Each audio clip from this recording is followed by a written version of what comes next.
Okay, so I expect the Canucks to check in, Donnie, with Lindholm's agent, see what it's going to take. And it's not going to be cheap, folks. It's not. Could it be $7 million? I don't know. But stepping into that second line center position when Pettersson's moved to the wing, it is massive. Remember when Horvat was here? They did the same thing. They were strong up the middle of the ice. Lindholm gives you that.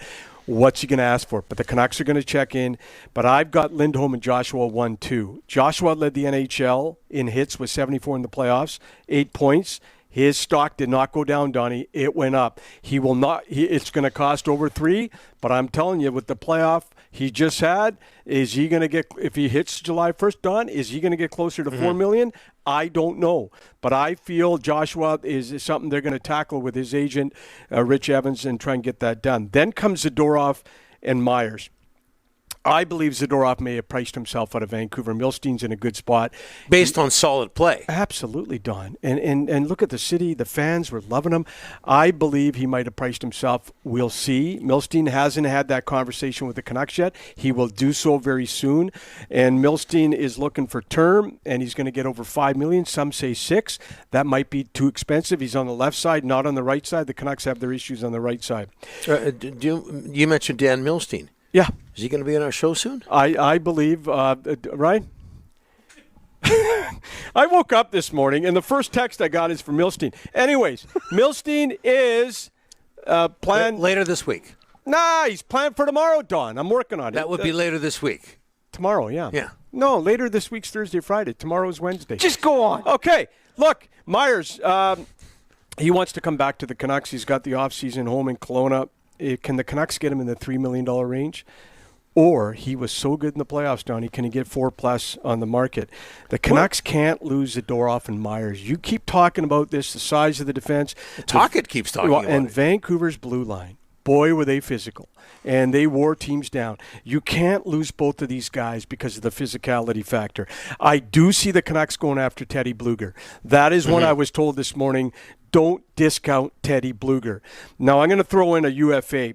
I'm hearing the Canucks internally believe that Chris Tanev is going to be too expensive on July 1st. That's what I'm hearing today. Things change. But the playoff that Tanev is having, Don, he's going to a different category, money-wise. It's going to be over $5 million. I don't believe the Canucks think right now they can get Tanev. Look at Tanev's numbers. Vegas, #1 line. Great. Colorado's #1 line. He leads the NHL in block shots, PK on the end of the games. End of the game. Yeah. Chris Tanev is having a phenomenal playoff, and I think he's going to outprice himself in Vancouver as well. But I did hear internally the Canucks right now, and things change. I hate saying it, but the Canucks don't think they can get Tanev. Well, can I ask you this, though? You talk about all this money for Lindholm, but you look at, say, Lindholm, Joshua, Myers, Zadorov. Would you put Tanev above all 4 of those players? I would. I would put, and I'm going to tell you something else right now. Philip Hronek, 2 points in the playoffs. This guy's asking for $8 million. If that $8 million ask continues, the Canucks need to move on. He's an RFA. He's an RFA. The Canucks need to, but he's got arb rights, and he's going to get over 7 in arb rights. The last I heard, the ask by Hronek is not going down. It's not going down, Don. It's strong at 8, and it's going to be strong at 8 because he's got arb rights. I believe him and his agent think they'll do well in arb. I think they will. So Philip Hronek might be making the same amount of money as JT Miller. And I know Miller's contract was signed a year or 2 ago. Yeah. Or, around there. Okay. We had this argument about Pettersson. Forget about Miller. What about Quinn Hughes? Do you feel comfortable with this guy? You said $8 million. That's why I went to Miller. $8 million.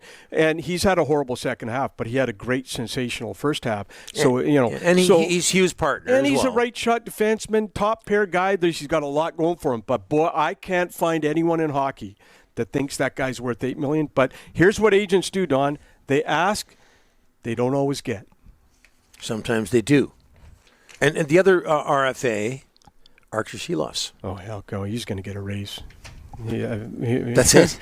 What do you want me to say? He just played 10 straight playoff games. He's going to get a raise. Come on, Don. Mm-hmm. And I expect Shilovs to be the backup next year. Donnie. Whoa. Well, what do you mean? Hold on a second. What?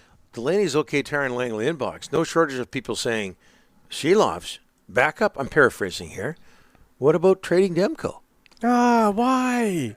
He's a Vezina trophy candidate. The Canucks haven't had one. This isn't me. This is the inbox. What, but would you trade Demko, Don? Why? You got one of the top. You invested time and energy and development in Utica with this guy. You could say the same thing about Sheila. Okay, and here's another one for you. When Demko did his last contract, he told the Canucks, I want to make sure Ian Clark's going to be here long-term before I sign long-term. So you keep him because of that? Oh, come on, Don. It's ridiculous to talk about Demko. So you keep a goalie because... You're going to keep... You want Shelovs because he played 10 games? Look at his window. His window it's a conversation, though. No, it's not a conversation. So you keep a guy because he recommended a goalie coach? You keep a guy because he's a Vezina Trophy candidate, and world-class goalies are hard to get, Don. And with health issues. Well, I understand. Hey. I understand why people, including myself, would go there. I understand. So Shelovs, after 10 games, you're convinced he's a starting goalie in the NHL, Don? Okay. What happened in the 2020 bubble? Demko, Markstrom. It was outrageous. They're going to let Markstrom go and let the kid. What? Are you kidding me? And that worked out. It's a conversation. We're in a talk show. We're doing a talk show. Keep Demko. Keep Demko. Can I say something about Demko quickly? No. Okay. As long as your mic's on, yes. I believe the Canucks had a choice to make with Demko for Game 7. Some feel he was ready to go, but he never got into full practice, Don. One of the big issues he never got into Game 7 was the full practice. That kind of held him back. No question if the Canucks would have gone to Dallas for Game 1, he would have been ready.